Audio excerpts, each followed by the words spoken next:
Good morning. Welcome. Sorry to keep everybody in suspense for a couple of minutes there. We were just waiting on the old computer to come up. Let's see. Mr. Minges, will you read the docket, please, sir? Thank you, Mr. Chairman. Good morning, folks. This matter in docket number 2019-352C concerns a petition of the Office of Regulatory Staff to suspend and hold universal service funds following an extended outage by Frontier Communications of the Carolinas in the St. Luke community of Georgetown County. Mr. Chairman, docket's in order. Thank you. We'll take appearances now. Chris Huber and Jeff Nelson on behalf of ORS. Welcome. Thank you. Mr. Chairman. Microphone. Good morning, Mr. Chairman. Charlie Toraney and Scott Elliott on behalf of Frontier Communications of the Carolinas, LLC. Thank you. Welcome. Okay. Anything we need to do before we start? Mr. Minges, anybody else? Okay. ORS, I think you're up first.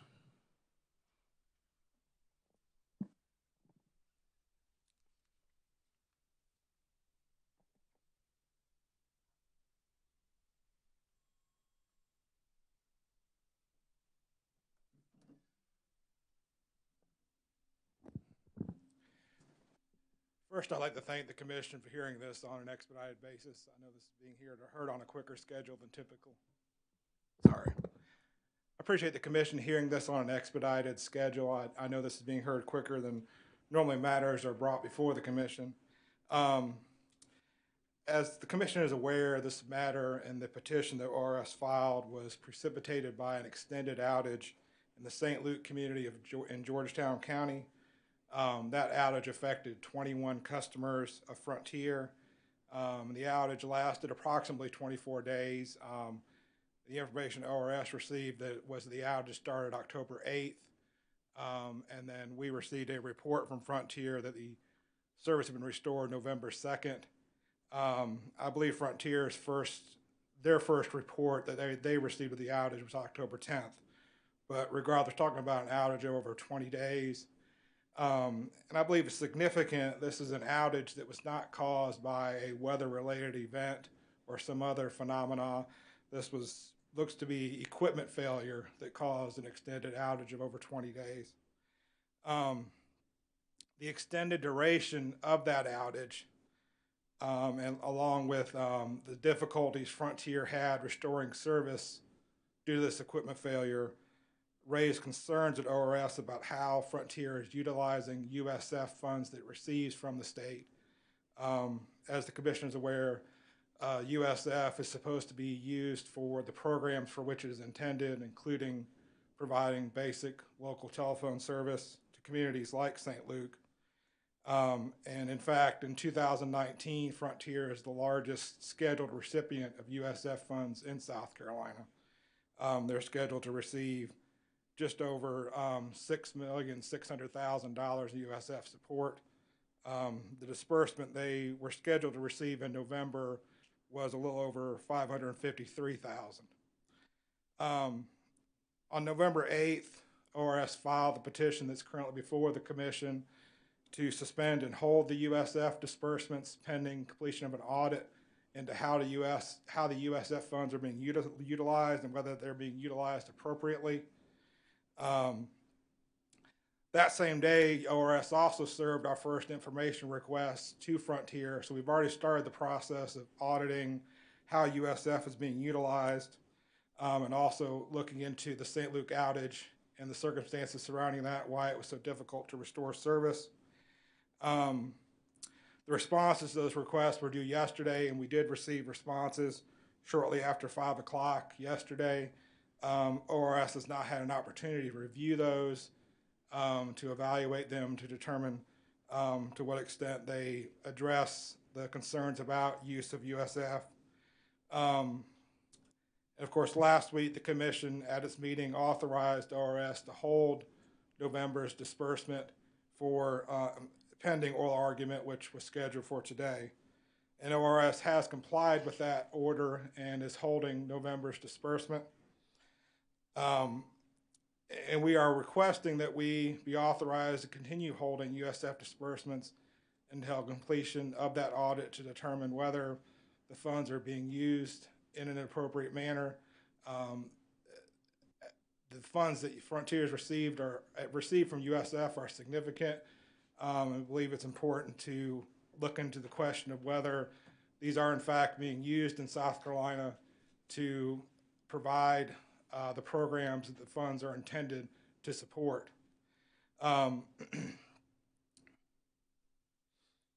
And the fact that, and I know that Frontier has raised the question of possibly irreparable harm to them from holding the funds. I think that raises some concerns about the financial integrity of the company. Frontier is, of course, a large entity, and the fact that this USF fund would cause irreparable harm, I think has to raise some concerns about financial integrity, and if the audit determines that USF is not being used appropriately, whether the state will be able to get the USF funds back that were not appropriately used. Mr. Chairman, may I ask a question? Commissioner Irvin. How long do you anticipate the audit will take to complete?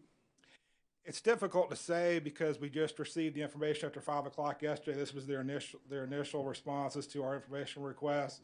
We would work as quickly as possible to complete that. And I think we envision that it's possible that they may provide sufficient evidence of the use of USF where we may not have any further objection to the disbursements going forward, and then we would complete the audit. The entire audit would obviously take a little bit longer to complete because we're looking into the outage itself and the condition of the equipment that Frontier utilizes. I think ORS has concerns about how much similar antiquated equipment as what was used in St. Luke exists around the state and what's being done by Frontier to address that, prevent other outages similar to this. Are you doing the audit internally, or are you going to employ an independent auditor? We are doing it internally. We do not have plans to employ an outside auditor at this time. Is there an alternative to waiting for the audit to be completed? For example, is there a provision for posting a performance bond or a security pending the outcome? I think there's nothing in the statute specifically providing for that. I mean, I guess that would be potentially one possibility, but it's not something that ORS has given much consideration to. I don't know whether a bond of that nature is possible. And I may have missed it, but the funding is coming in. Is it being transferred to their account electronically? I believe it's a check that is mailed out. I'm not 100% sure. Is it coming in a weekly check or a monthly check, or do we know? The disbursements that go out to Frontier of the USF, they go out monthly under the guidelines that the commission has approved.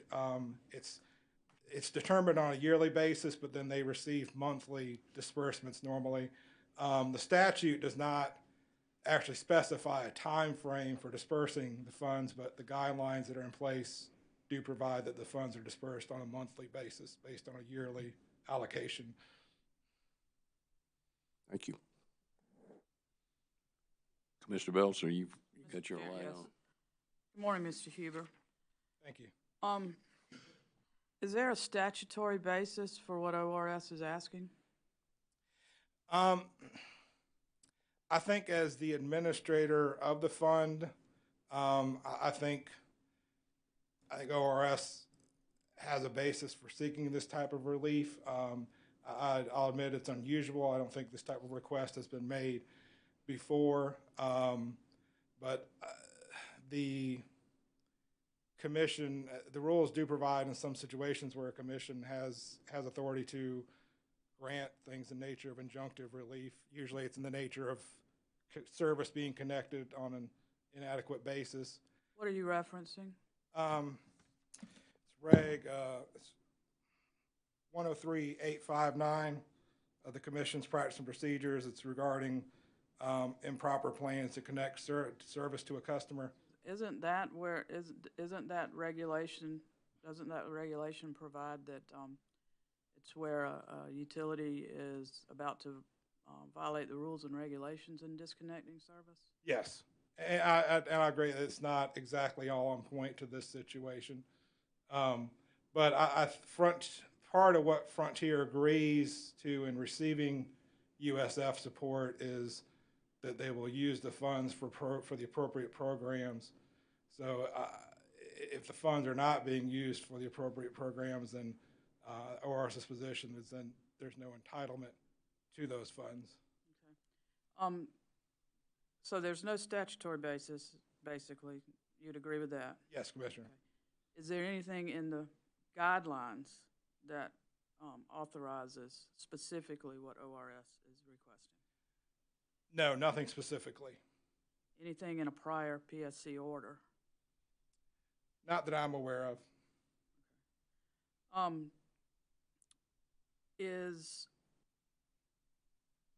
Has ORS been in touch with USAC regarding this matter? The USF administrator on the federal level? We have not. We have asked questions of Frontier about whether they receive federal USF support, and just a brief review of the responses that they provided yesterday, they've indicated they do not receive federal USF support anymore. They receive Connect America funds, but not federal USF support. I think that's all I have right now. Thank you, Mr. Huber. Thank you. Mr. Howard. Did you or did you not in September indicate that Frontier had been using their funds prudently up until that point in time in an audit?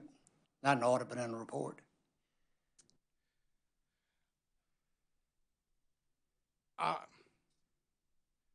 I'm not certain, Commissioner, but we had not done the type of audit that we're undertaking at this time. I guess my question would be then, if you haven't done that, then basically the only thing we would be concerned about would be the situation with St. Luke. That's correct. I think You have no reason prior to September to indicate there was any imprudency in the distribution of funds from Frontier. we have reviewed the reports that they provide.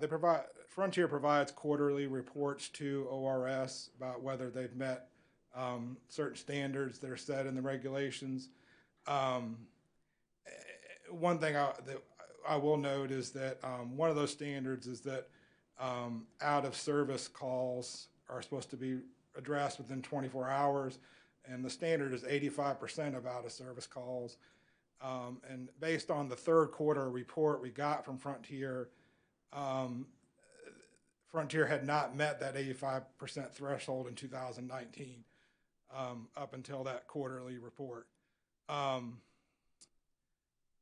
there was also some months in 2018 as well where they had not met that threshold. But there had been nothing prior to St. Luke of the nature of the outage that occurred in St. Luke that I'm aware of. That was my point. My point basically is the whole thing is really precipitated by the St. Luke issue. Yes, that's correct. And you have questions on the procedures that Frontier has done in restoring service to St. Luke? That's what you're saying?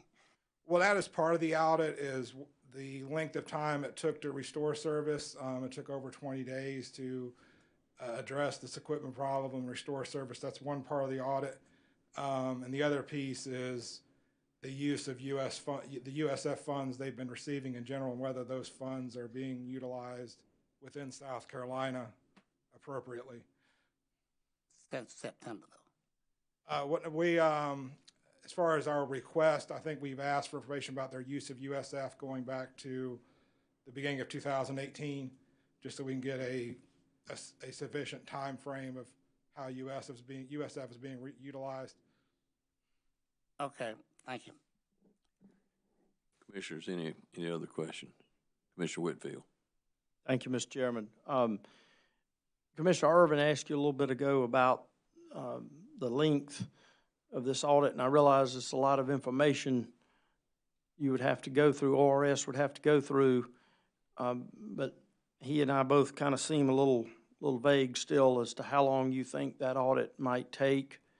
How long would you need to perform that? And could you, I don't know if I'm talking about days or dates, but could you give us any kind of more specificity about how long that would take? Well, we received the responses to the information request and the documents for the first time late yesterday. I believe what we can do, as far as the piece of the audit dealing with USF funds, I think we certainly could make that a priority and do that as quickly as possible. The difficulty I've got in answering the question is I don't know at this point whether the documents we have are sufficient where we would drop where we would be comfortable dropping the petition that we've made to hold the USF funds. I think this is really what we've asked for, sort of interim relief. But I think we would review the documents, make that aspect of the audit the priority as far as trying to reach a decision on whether there's sufficient evidence there that the funds are being used appropriately, where we would, frankly, not have any further objections to proceeding with dispersing the funds. And not hold them up from the completion of completion of the audit in its entirety. Right. I guess speaking for myself and probably my fellow commissioners, but certainly for myself, and I think one of the biggest concerns of the commission, and you all bringing this to our attention, is basic landline services being interrupted to the point where emergency services are compromised by those who might need them the most. Yeah. And you know, that certainly is a serious concern, but you've also brought up this morning, you talk about the financial health of the company, and I think of Frontier and the other territories that it serves in this state. They're certainly not among the smaller RLECs that we have in this state, and you hear, other than what I've read about in media reports about stock prices, you actually bring up another concern about the integrity, financial integrity of the company. Would you share any more on that? We don't, other than the claim of irreparable harm from these funds being withheld. I mean, these USF funds are really just supposed to be part of the funding that Frontier uses to operate and to provide basic services. And I think the fact they're claiming irreparable harm for holding these funds, I think, sort of supports concerns about financial integrity. But no, beyond that, we don't have any specific information about the financial health of the company beyond what you describe as far as media reports about stock prices and things of that nature. Thank you. That's all I have, Mr. Chairman. Thank you, Commissioners. Any other questions for Mr. Huber? Commissioner Hamilton. Thank you.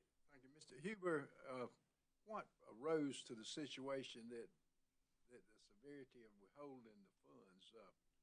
We've never had this before. And, I think it was the outage started October 8th, and ORS did not learn about it until, I believe, October 21st. We learned about the outage, and then the outage continued for a little over another 10 days, in excess of 20 days. And during that time, we received information from Frontier about, it appears for an extended period of time, they were trying to repair the existing equipment. And then we were communicating with them once we became aware of the outage, and we received a report that they were going to replace what they refer to as load coils. And then a few days later, the solution changed to where they were going to replace the loop carrier, the Reltec equipment that failed, with another loop carrier. And there was a statement that the load coils would have actually taken longer than replacing the loop carrier. I think those oscillating statements on the solution to the problem and that took so long to address it, and that I think they have an obligation to restore service as quickly as they can. And I think there's concerns about the length of time it took to do that and how long before they proceeded with just replacing the equipment as opposed to trying to fix the older equipment that was there in place. Statewide, has there been a similar problem with Frontier and other service areas? Not of this nature that I'm aware of. I believe in their most recent report that Frontier filed with the commission about how they plan to prevent further outages, they've indicated that this equipment exists in some other locations, but they have indicated they're going to look into that equipment and see if there's any signs of failure or potential failure imminent. And I think that's information ORS would be interested to see as well, as far as what the results of that study are.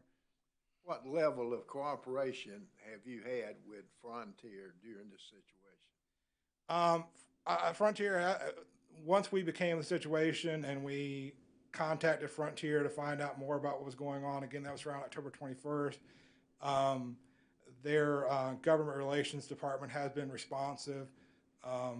They have responded to other written questions that we've given to them about the outage and what was being done to restore service. Of course, would have liked to have seen service restored sooner than it was, but Frontier has been responsive. But again, there has been some oscillation as far as what the solution to this would be. Do you think a sit down between the two of you again might get this situation molded down a little, where you wouldn't have to remove their money from the USF fund? Do you mind if I consult a minute with co-counsel? That's fine. You go right ahead. Anything we can do to solve this problem is what we're here for.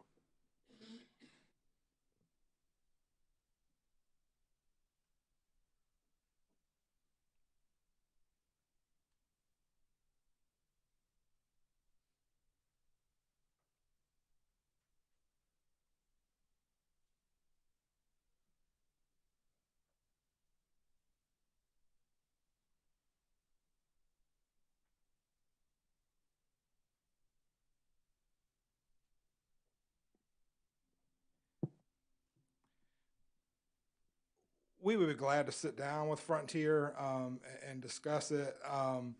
But again, we've not had a chance to review the documents that they provided late yesterday, so we haven't had a chance to do that initial assessment.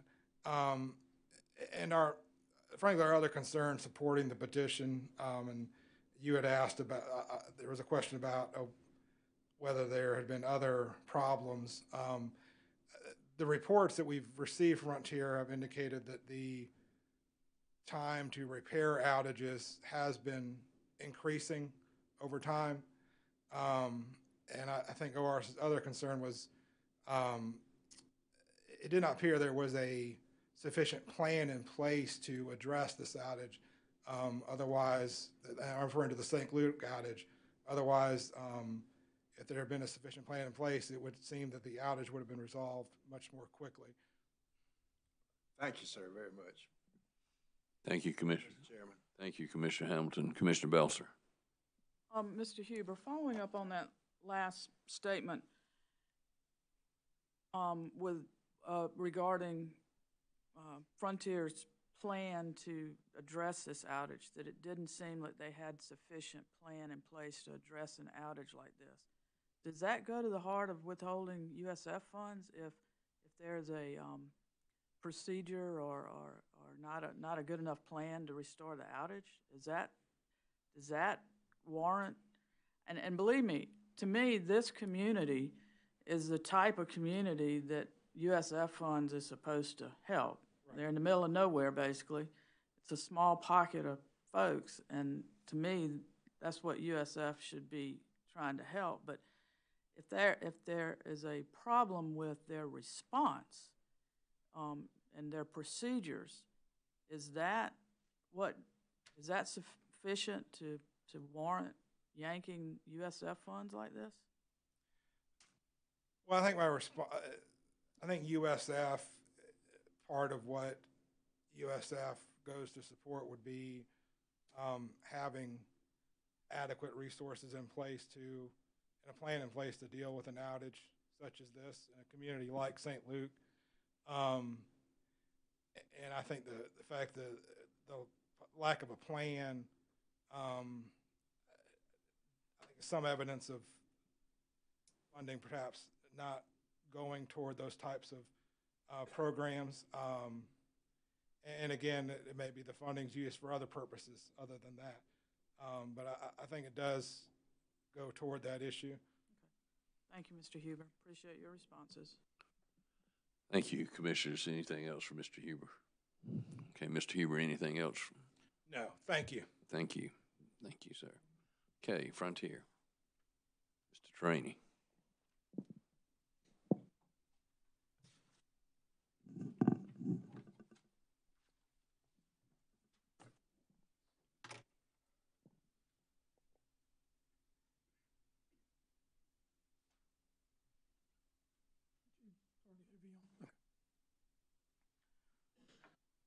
Good morning, Mr. Chairman. Good morning, Commissioners. First, I'd like to introduce Frontier Communications' leadership team that is here today for this very important matter. Melanie Williams is the Senior Vice President of Operations for Frontier. She's in charge of the Southeastern United States. Chris Joseph is the Director of Operations for Frontier, was involved in this incident specifically. Dennis Coyle is here. He is also Director of Operations. Mike Cicchetti is the Vice President of Governmental and External Affairs. Susan Miller is the Manager of Governmental Affairs and External Affairs. She submitted reports regarding this outage to the Commission. And Joe Starsik is the Vice President and Associate General Counsel of Frontier Communications. On behalf of Frontier Communications, we want to apologize to the Commission, to the members of the St. Luke's community that experienced this outage, and tell you that we're committed to see that it doesn't happen again. We agree with ORS that 21 customers in St. Luke's should not have experienced an outage, and if they did, no outage is good, and if they did experience an outage, it shouldn't have lasted as long as it did. And Frontier has taken measures, which it has filed with this commission, to change the way it responds to an outage of the duration and size of what occurred in St. Luke's. Going forward, as Frontier said in its filing to the commission, from now on, that service tech who reaches an impasse has the authority and is told immediately to contact Mr. Joseph, the Regional Director of Operations, and escalate the response to the outage. That was the failure that occurred here. The local folks tried, they did their best. I mean, they're good folks, but they tried their best. They needed more resources, and they waited too long to bring them in. We're committed to see that that doesn't happen again. But with all due respect to ORS, the outage that occurred in St. Luke's does not logically follow to the remedy that they're seeking from you today. And nor does it serve the purposes of universal service. To suspend Frontier's universal service funding on the basis of one failure of service incident is neither logical nor consistent with due process. And that's what the Supreme Court told the Commission in Utility Services versus Office of Regulatory Staff several years ago. In that case, you had a rate case. You had customers from specific subdivisions that complained that the utility wasn't investing enough in capital improvements in their subdivisions. And the commission denied the case in its entirety. And what the Supreme Court said is no, that's not an appropriate response to isolated outages. They may be a proper reason for further inquiry. We have no issue with an audit here.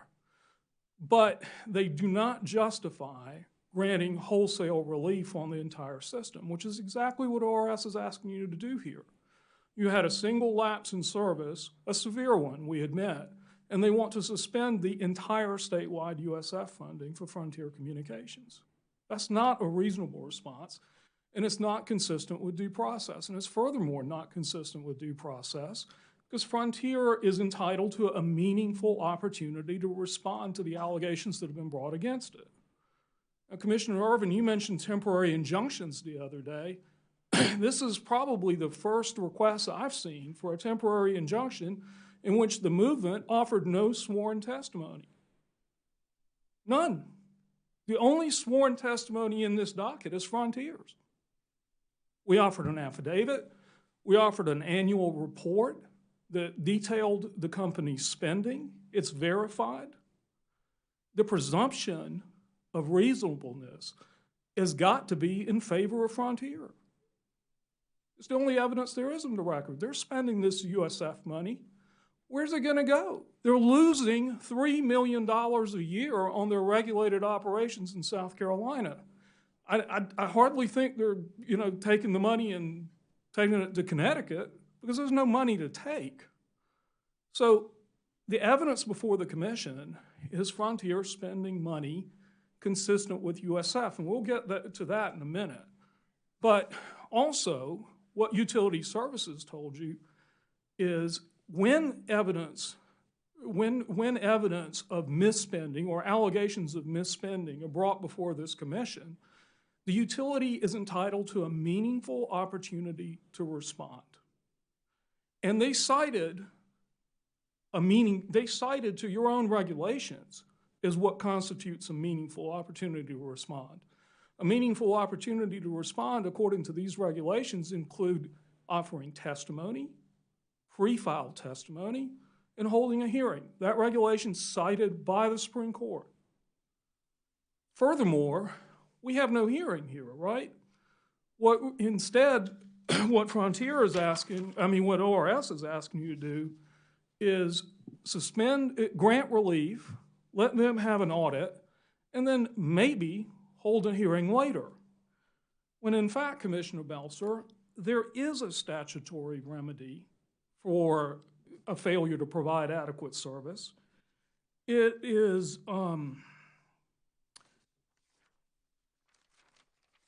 in the code.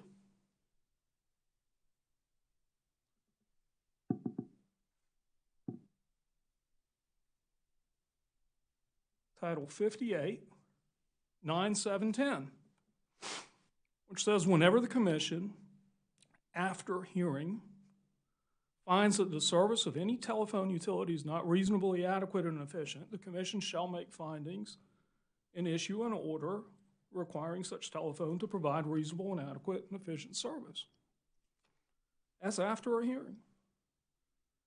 And that hearing, under the Administrative Procedures Act, must be noticed 30 days in advance. None of that's being offered here before the relief that's being sought is being granted.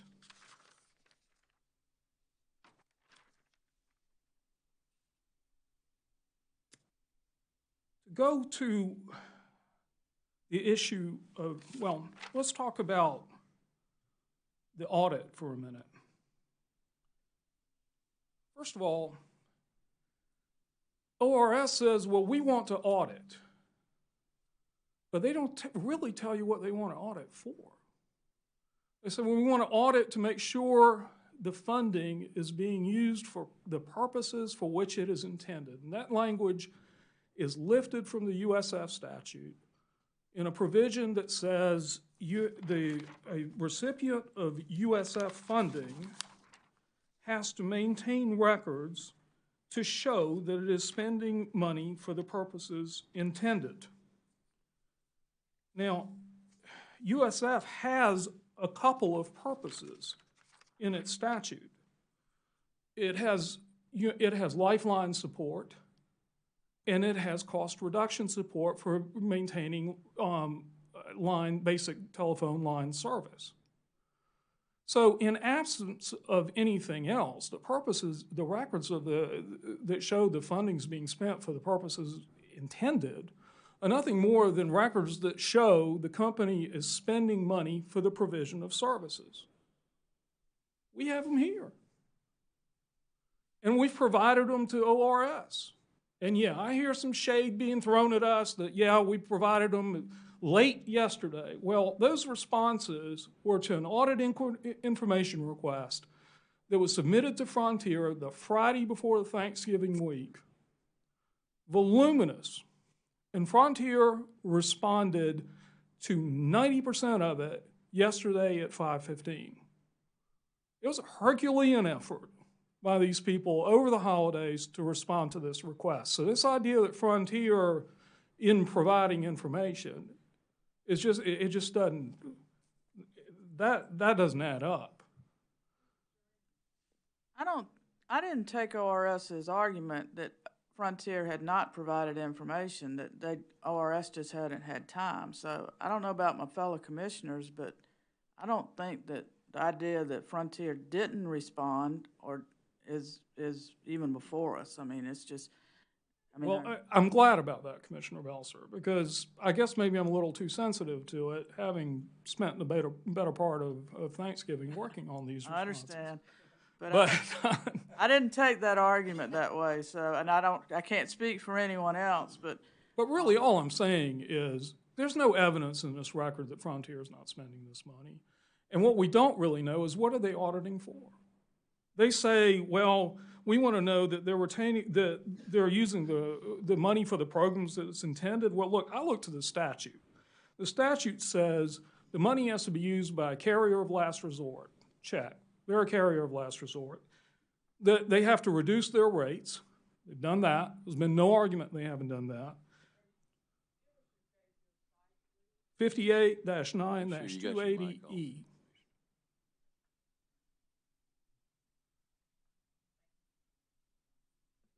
And they're required to retain records. Well, seems we're doing that. I look to the guidelines. Your order, 2016-680, provides distribution of monies in the USF shall be made monthly to each eligible carrier of last resort.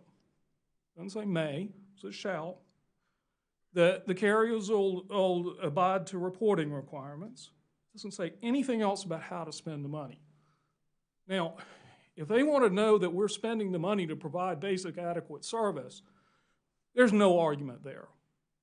But my point is they're asking you to suspend USF funding while they audit for something they haven't told you what they're auditing for. And that also is contrary to due process.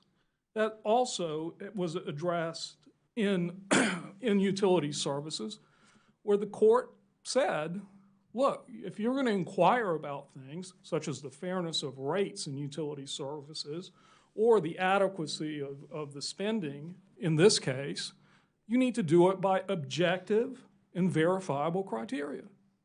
They've offered you no objective and verifiable criteria. So where do you go from here? We're cooperating with the audit. We have no issue with that. But the only logical way to address this, and the only consistent way to address this with the statute, is to allow the audit to proceed. Let them come up with their findings. They tell you they may not even find anything. And let them come back to you and say, what, if anything, we've done that they don't agree with. Let them put evidence up. Let them put testimony up. Let us cross-examine them if necessary.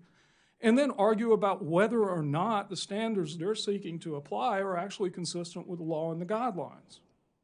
And the idea that a company that's losing $3 million a year is not going to be hurt by a suspension of its USF funding, really just doesn't make sense. So you say, well, we'll look to the parent corporation. Well, no, the regulated utility is Frontier of the Carolinas. And the USF is meant to do exactly what it's doing here. It's meant to help Frontier provide service to the least advantaged parts of this state, where by definition, it's probably going to lose money. And you found in 2016 in the Universal Service Fund case that landlines are declining every day. And those landlines are getting fewer and fewer, and it's getting no less expensive to provide that service. So why would we suspend universal service funding before we even had a hearing to a carrier of last resort that's serving communities such as St. Luke's in Georgetown County or Pamplico or other places like that? How is that consistent with the goals of universal service that this commission has adopted and that the General Assembly has adopted? I submit to you it's not. Thank you. Thank you. Commissioners, questions? Commissioner Whitfield. Thank you, Mr. Chairman. Mr. Torini, of course, while this continues to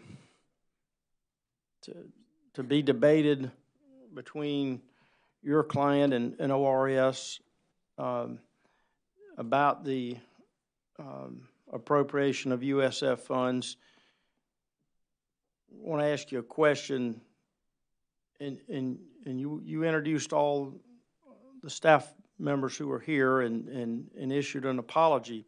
Yes, sir. What is, to that resident down there who, of course, we're the ones that have to deal with due process and the statutes and the legal end of things that you decided, but to those in-use residential customers down there that experience this, or for that matter, any other landline customer in any of these territories Yes, sir. around the state and Frontier, what has changed other than you stating that I think the local Frontier staff is able now to call Mr. Johnson directly, I think you said, or Mr. Joseph, did I get it right? Joseph, I'm sorry, Mr. Joseph. They're able to, what is now changed with Frontier is they now have a direct authority, if you will, to call directly to him and get immediately the support they need. Is that the biggest significant change that Frontier has done internally? It's the biggest immediate change, and it shouldn't, I think they've always had the authority, but they're now being directed to do it. I'm also remiss, and I was remiss in not mentioning that Frontier has called each one of these customers and apologized to them individually and extended 3 months bill credits to them for the outage. It's clearly something this company is not cavalier about. Is that a policy that would extend to all these Frontier territories around South Carolina that we see highlighted on the map that you have up? In other words, yes, you know, hopefully it doesn't happen, but should there be an issue or an issue yes, about to, you know, in the making, these territories also now can call directly to Mr. Joseph and get what they need. yes, sir. Okay. And there will be an outage. I mean, I don't think I can promise there won't, but our response is going to be better. Yes, sir. Now to the financial health question I asked of Mr. Huber. I want to ask you the same question. You've said repeatedly how much money the company's losing. Mm-hmm. And again, back to that in-use landline customer, they don't want to get into some of the technicalities that we deal with up here, but as we all know, technology is changing, and until the IP transition fully evolves, what, for the here and now, and with the financial health that you're stating of Frontier, what's going to happen? How long does a company, I know we're talking Frontier of the Carolinas, but they got a parent company who has shareholders, to answer to. What's going to happen, Mr. Torini, or could you share any light on that? Well, I really can't speak for the parent company or the shareholders, obviously, and I wouldn't venture that. My point is, you have a company that's losing money. The ORS says, well, that means we're concerned about their financial health, and so their solution to that is, well, let's just withdraw $400,000 in USF funding each month from a company that, by its own testimony, is already challenged, but is also spending, if you look at that number on the bottom, it's over $5 million of plant and service. So it's not like they're taking this money and giving it to the shareholders.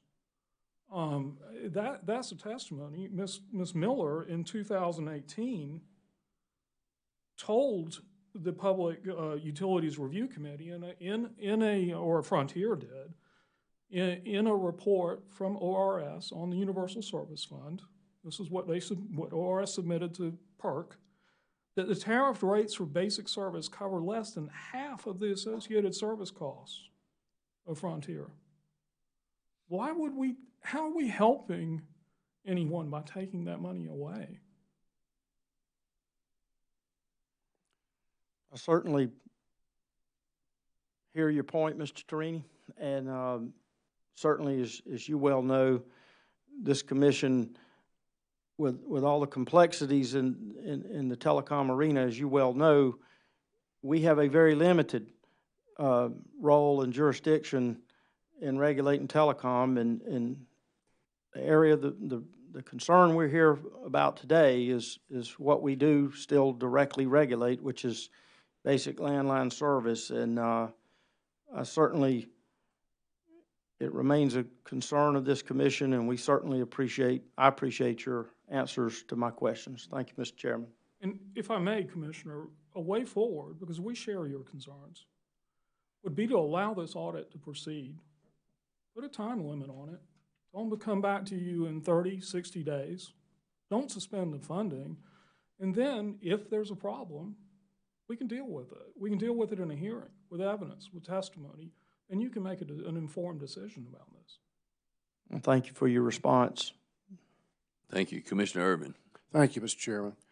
Ms. Trini, the Commission appreciates Frontier leadership team being here today. We appreciate the apology you've made and the bill credits that you provided to your customers that were affected. Mr. Chairman, I would move that we give ORS 30 days to complete their initial audit, and at the end of 30 days, ORS is to report back to us if they wish to have a further hearing in the matter. They should file appropriate either pre-filed testimony or affidavits or audit reports to substantiate their claims. This is a drastic remedy to take such a large source of funds away from a struggling company. And what we're most concerned about, as Commissioner Whitfield has said, is to make sure that the landline services are being provided and that outages are being timely fixed. And that's our concern for the customers affected. But you've taken remedial steps. You have provided information. It is verified. And so we want to shift the burden to the ORS to show why any funds should be taken away. They haven't provided us any sworn testimony. They haven't provided any urgency, so I don't see that they're entitled to any kind of adjunctive relief because they haven't shown a likelihood of success on the merits. And so they have to, I would move that they have 30 days to complete their initial audit findings. If they feel a need for further hearing, they can file appropriate pleadings. But in the meantime, we'd encourage you to continue to work together to the extent that there's information. You said you presented 90% more or less of what was asked. Let's get that other 10% to them right away so that they have an opportunity to complete their work. And can you do that in the next 5 days to make sure you get all the information they need? Nearly all. Part of what they've asked for is all communications, including emails and text messages. Some of the material may not be available without a subpoena. All right, so can you get all the financial information that? I believe we've provided. You've already done that? Yes, sir. Okay. To the extent that you can't, will you let them know why? Yes, sir. You can't, provide them a reasonable explanation of why it's not available? Yes, sir. And Mr. Nelson and Mr. Huber and I, we can work together. Good. And to the extent ORS needs emails and other communications, and you feel like they're not being properly provided, you can subpoena them. But that's my motion, Mr. Chairman. Thank you. I think we need to hold that motion until we get questions from everybody, and we'll get some responses as well. Thank you. Commissioner Belcher. Thank you, Mr. Chairman. Sorry I interrupted you earlier, Mr. Torino. No, sometimes I need, You were pretty I need it. passionate there, which is appreciated. deserve it. It's appreciated there too, so. Looking at what has been filed, in this docket thus far, when there are restorations to, am I correct that Frontier has changed its procedures with regard to restoration of outages less than 100 customers? And I believe you discussed that somewhat, did you not? Yes, Commissioner Belser, that's exactly what's happened. There used to be an escalation for procedure for outages, which was indexed at 100 customers. That's when you automatically escalate. And what Frontier said is, we can't have this happening again. The 100 is gone. They can escalate for one customer. Okay.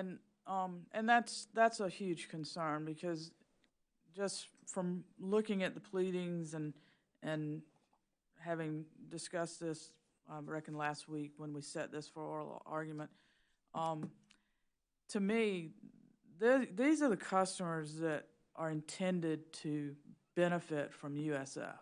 I mean, they're kind of that really high-cost area because they're a pocket out there. Is that a fair statement? That's absolutely a fair statement. It's that highlighted little loop along the state road there. And I understand about mechanical and equipment breakdowns, and it sounds like Frontier is trying to be proactive in responding now that this incident has occurred. Yes. But when I look at that section of Georgetown County, I'm imagining some tough economic folks with some tough economic conditions, and really, I don't know what wireless is in that area, but landline service is a matter of life or death for some folks if they're elderly or have health issues, and so I'm sure y'all are just as concerned about that as the rest of us. But the repairs that have been made, are those what was ultimately done? Is that a real fix, or has Frontier got to come in and do, or is that a temporary fix where Frontier's got to come in and do something else? No, Commissioner. My understanding, and is what was filed with the commission, is it was a permanent fix, and there was some back and forth about what to do to get service restored as quickly as possible. And Frontier, as they explained to the commission, was exploring 4 options simultaneously. Mr. Joseph, his priority was get that phone going and figure out the best way to do it. Ultimately, it was to just replace the switch entirely. I think it was a switch. And that replacement it's permanent. I think there was some talk about it would have been quicker to do something maybe that wasn't as permanent, but this is what, going forward, they shouldn't have to go out there and replace that switch in the near future. I hope not. Barring something unforeseen. Right. In other words, it's not a temporary fix. It was not a Band-Aid. Okay. It ended up the permanent solution was the fastest solution too. Okay. All right. Thank you very much. Appreciate your comments today. Thank you. Commissioners. Commissioner Howard. Commissioner Irving, does your motion authorize ORS to release the funds? if it's a permanent fix, I mean, I can't imagine what else. But how does your motion address the Well, reasons I don't think that, have you actually taken steps to stop the funding stream? Has that been done? We did hold November's disbursement in accordance with the directive Okay, last all week. right, okay. If I could just add something. Yes, sir. Commissioner, there's no entitlement to these funds. This is a fund administered by ORS and by this commission.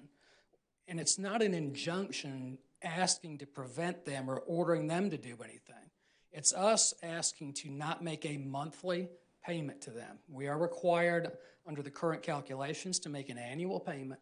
There's no requirement under the law that we make this a monthly payment to them. I think what we're asking for here is this commission to make a decision as to whether or not those funds, based on the limited information currently provided, should be withheld from the company. And when is the payment due? In the normal course, when would it be sent? It would be prior to the end of the month. I think it's usually a couple days right before the end of the month. End of December? Well, this one would have been sent out, and actually this would have gone out a little bit earlier just because of the Thanksgiving holiday. I think it was the 24th was the date that initially was on this. We have not made that payment yet, so we're now into December. That payment is still being withheld and has already passed due. It was on or before November 27th. According to the Well, we need some testimony or evidence to support your request. And I understand your concerns, but as it stands right now, we don't even have an affidavit in the record. There's no, as Commissioner Belser has pointed out, there's really no statutory authority that deals with this. And so I think we do have the authority under exigent circumstances to act, but there's been a lack of showing at this point. We need some testimony and evidence. What I would suggest is that you expedite this initial audit and do it as quickly as you possibly can, even if it requires overtime, and come back to us with testimony and evidences. If you see red flags that the commission needs to be aware of, then you need to let us know immediately, not just by coming in, but by filing some testimony and evidence. We simply can't grant the relief that you're requesting at this time. So I'm going to change my motion to continue the matter for 1 week or till next Tuesday, to give you that week to complete your initial assessment. And if you fail to file pleadings, then you'd be ordered just to transfer the funds at the end, close of business next Tuesday. It gives you 7 days to complete your audit and file pleadings and serve them on the opposing counsel. If you fail to file, then it's we have no choice but to release the funds under my motion. Thank you. Let me ask you, Mr. Terani, would suspending the USF funds, even for a month, harm the provision of service that you're giving to the rural communities that you're serving now? Because we've talked around that, but I don't think we've had that stated.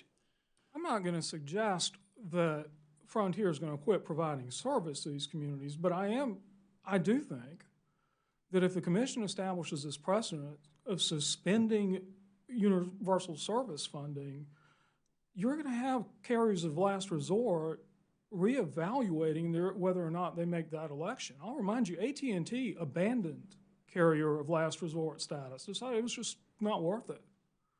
That was the biggest carrier in the state. Now, I haven't heard any mention of interest. I mean, my point with this is now, you know, we held it up. They usually disperse on the 14th or so. It got held up to the 27th. Now we hold it up then it got held up for another week. Now it's going to be held up for another week. When the guidelines, your order, 2016-680, say distributions shall be made monthly. I think it's a dangerous precedent. Mr. Torini, did you ask for interest in your responsive pleadings? I don't think they're authorized to give it to us. And no, and Commissioner also, I should say, we haven't responded yet because our response isn't due until December 8th. This is it's a petition. Correct. We still have 5 days to respond. Right. And which is why I think that a continuance really is appropriate. I don't disagree with that, but I don't think the funds should be held up, Commissioner. Well, you have other remedies. You have other equitable remedies, you know, if you want to pursue them. But as we stand now, as you say, you haven't filed your answer yet. You've got time to do that. So the issues really haven't been joined yet. I'm still waiting to understand what the issues are. They say they want an audit for what? We have an incomplete record because the petitioner hasn't filed anything, and you haven't answered. It's really a status conference is what we're having. Well, we have filed a response. You've filed some responsive which I think numbers. Can fairly be taken, well, no, it's also a pleading, yeah. which I think can fairly be taken as a motion to dismiss. Well, it's because not. They haven't stated a cause of action. I understand. If you have other remedies, and if you want to file a formal motion to dismiss, we'll set it for hearing. Thank you. But at this time, I move that we continue the matter for 7 days, and we'll revisit it at the appropriate time if proper filings are made.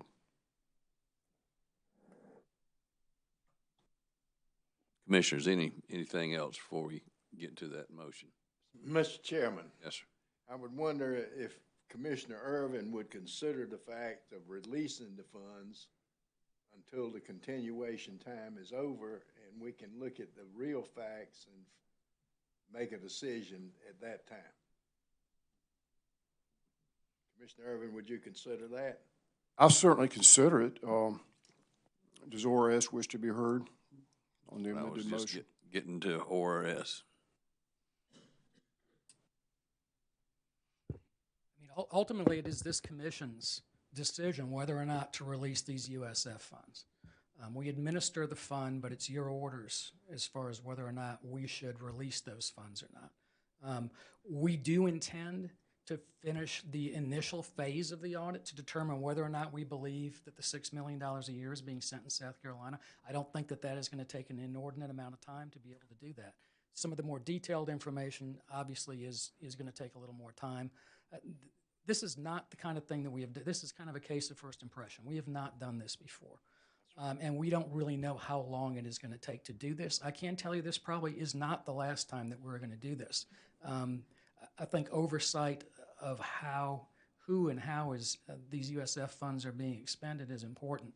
You know, this is money that is collected from South Carolina customers on every monthly bill, and we need to make sure that that money is being properly spent. Can you place it in an interest-bearing account pending a hearing on the merits? I don't know that we have the ability to do that, Commissioner, and obviously the USF funds are distributed based on an annual calculation that I can't even begin to go into here, but there is a set amount of money that is in that fund, and that set amount of money is divvied out among the different qualifying telecommunications carriers. So that we really don't have any kind of an extra fund or account or anything to provide any additional interest. All right. Mr. Traney, you don't contend that your client will be irreparably harmed by a 7-day continuance, do you?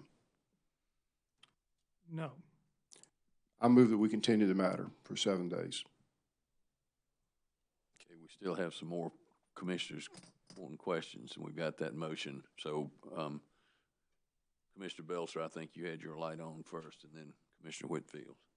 I was just going to comment. I think that I had been involved in a question before where it came up about placing funds in an interest-bearing account, and I don't think that a state agency has that authority that, to do that. I think that had come up one time before in previous employment. I think that was the response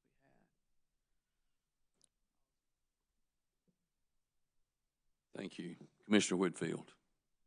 Thank you, Mr. Chairman. Mr. Nelson, when you were giving your response to Commissioner Irvin, if I could just, you were giving your response to holding up these funds, if I could just get your opinion on, you said that this is the first time you've done this, you might look into others in the future, but wouldn't it be fair to say that you, the ORS, actually, wouldn't it be fair to say that you have the company's attention by virtue of being here today, number one, and holding the payment, as Mr. Torini described, one time, another time, and then if we do this motion, we're going to be kicking it out another week. I think it's commendable that so many people have shown up from the company. I mean, I think that obviously shows that they do have an interest. Yeah, we're not out to get Frontier here. We just want to make sure that these funds being collected from South Carolina ratepayers are being properly spent. That's why we're here. Well, do you feel that in 7 days, I mean, I know you won't have time to do an audit, but do you feel that 7 days is going to give ORS enough time for us to even, we're going to be sitting right here back with the same scenario. Do we release the check next week? I am hopeful, Commissioner, that within 7 days we can determine that the company is properly spending and allocating their money in South Carolina. And if that is the case, we may still obviously continue to complete a little more full audit just to look at the operations of the company. But if we can determine fairly quickly, and based on what Mr. Torini's put up here today, I don't believe that that's impossible for us to make such a determination. I can't say for certain. I'm a lawyer. I'm not a numbers guy, obviously. But I think if we can do that fairly quickly, there would be no reason for us to continue to withhold that November payment or any future payments immediately upon our determination of that. I think we'd be willing to come back to this commission and ask to release that money. Well, I believe we have a commission meeting scheduled for that Tuesday as well. So go ahead, Mr. Torini. If I may, what if they don't? What if they come back and say, well, we don't think it ought to be released? And we have to have an opportunity to respond, I think. So do we keep holding the funds while we respond? I think to clarify it, we'll just reset the hearing, continue it for 1 week, and we'll reset it. What time is our meeting on next Tuesday? Our business meeting is at 2. All right. Is that correct? We'll just reset it for 2:30 on the Tuesday next week. Let's hang on. Let's hang on for a week. Let's make sure we got the calendar. It's next week. It's Tuesday rather than Wednesday. Right. Okay, right. Tuesday. And that way, but we could do it. We could do that in the morning. Yeah. I mean, it could. You prefer to do it in the morning, or the afternoon? It makes no difference to me. Accommodate the parties, but why don't we do it immediately after our business meeting, which should last 30 minutes or less. All right, let's hang on 1 second because Commissioner Whitfield didn't get finished. I'm sorry. Commissioner Hamilton's got a statement too before we do this. I was just reminding the chair that some of us would be driving back from a night hearing in the morning. That's why we were having that afternoon. I'm glad you reminded me of that. I'll be there. Yeah, you will. Yeah. Okay. I would. Our council wants to make sure we double check the calendar before we do this. But the point is, we are available to hear it next Tuesday afternoon, and if either party wishes to be heard further at that time, hopefully by then you will have completed your initial audit. You would have provided the information, Mr. Trini, that they need to do that to the best of your company's ability, and we'll come back. If you, hopefully, the best case scenario is you get it resolved, you make the determination at ORS that the funds can be released, and we won't need a hearing. You can enter into, an agreement as to how you go forward. But if you can't reach an agreement, then we're here to help you. But right now, we don't have sufficient information to make a determination. That would be my motion to continue for 1 week. Commissioner Whitfield, let you finish. Yeah, I just had a follow-up from Mr. Nelson's answer and this is for you, Mr. Torini. I believe you stated to Commissioner Irvin that the company would not be irreparably harmed by going 7 more days, but at some point, and I don't know if you're privy to that information on Frontier, but at some point, where would the harm kick in, I guess is what I'm trying to say. Well, I'm concerned about these other territories you had around the state, and if things are as tight as they are apparently with the company, I'm concerned about another interruption in basic landline service in some other remote area of South Carolina.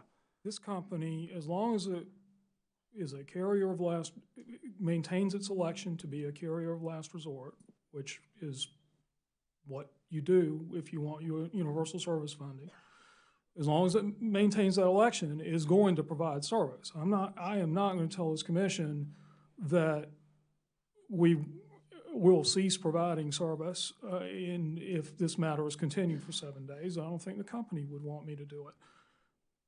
I do think that irreparable harm is not the only consideration here.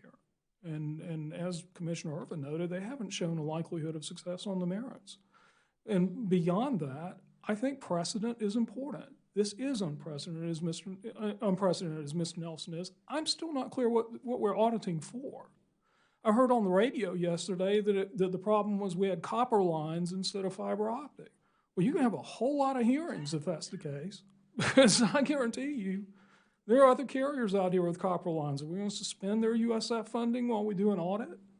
I think it's just a dangerous precedent. Mr. Chairman. Commissioner Irvin. Well, I understand your concerns. And as I say, there's no precedent because we're not issuing an order. We're just continuing the hearing because the issues are not properly joined yet. And so we're not making a decision on the merits. We're just going to continue the case so you all can get your work done, and we'll be here next Wednesday if you need us. But without an order, they should be releasing Tuesday. funds. Well, They don't have the authority to withhold them. you know, you can file a mandamus if you want to require that. You have a right to file a mandamus and serve it on them. That hasn't been done yet. So you have equitable remedies. If you're going to change your position now and say, we have to have the money now, file your mandamus. We'll hear it tomorrow. But that's not what you told me earlier. You said that 7 days would not cause any harm. Your Honor, I said 7 days would not cause this company harm. That's right. I'm not aware of this, well. So you have remedies. I respect your position, but we have to consider that this administrator has legitimate concerns. Now, have they documented it for purposes of our pleadings and hearing on the merits? No. And we need to give them a fair opportunity to do so, provided we don't harm your client. Yes, sir. And so we'll be here next week. And I call the question to continue the matter till next Tuesday afternoon. Okay, we have a motion. Mr. Chairman. Or Commissioner Howard. One more comment. And this might not be a poor analogy, but I'm putting this in rate case jargon. To me, they're basically coming in for cost recovery. They have done the repairs. They have done permanent repairs. They had them completed, I think, in November the 4th. ORS has had 1 month, basically, to justify whether those repairs are permanent or not. So the repairs have been made. They're permanent repairs. ORS has no complaints about them. Then I guess I'm still questioning why we're holding up funds. Any response from anyone on that?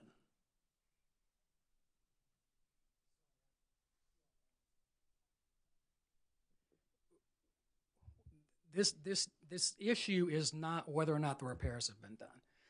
This whole matter has come before this commission based on the fact that there was an outage that extended for over 20 days, that people were without phone service, couldn't get emergency phone service. That led us to ask the question whether or not this company is properly using the $6 million in USF funds that they are given by the state of South Carolina every year. So we don't dispute the fact that they have made repairs.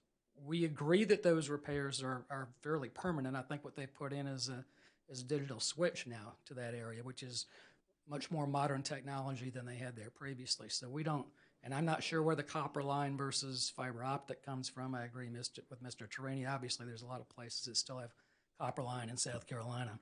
But the issue is not whether or not the repairs have been done. We don't dispute that fact. The issue is whether or not USF funds are being properly spent by this company in South Carolina. Thank you. Okay, we have a motion to continue until next Tuesday. Any other comments, commissioners? Is this gonna be on Tuesday or Wednesday? Tuesday afternoon, after our meeting. Meeting is gonna be on Tuesday. Yeah, and this will be after the meeting. Yes, sir. All in favor, please say aye. All opposed, no. And motion carries. Thank you. Okay. Okay, I think that's everything that we've got to do here today. So we are adjourned.